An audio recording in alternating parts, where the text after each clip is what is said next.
Ayan. Flex ko lang yung aking magandang paitlugan ng manok. So ito nga po, ito yung last nating pinagawa dito sa taas.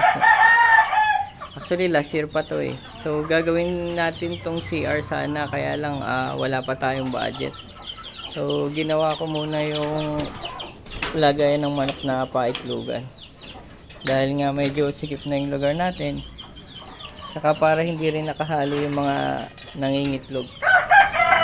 Ayan, ang tapang kasi ng mga inahin natin na nangingitlog.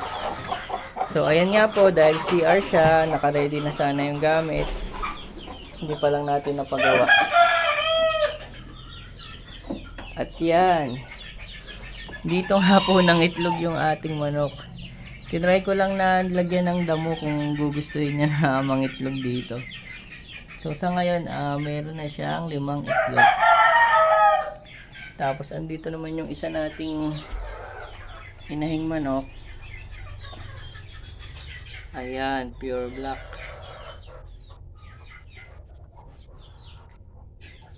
Ito medyo mas maraming itlog to.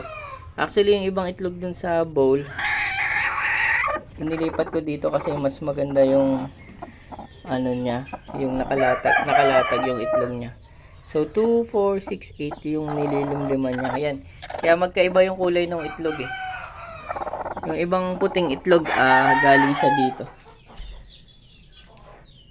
Inihalo ko lang siya doon para mas malimliman niya ng maayos. Kasi nga dito medyo lubog na lubog. Yung damo kasi inusod nung inahin na manok. So yun lang po, flex ko lang yung aking magandang paitlugan ng manok. Very unique yan.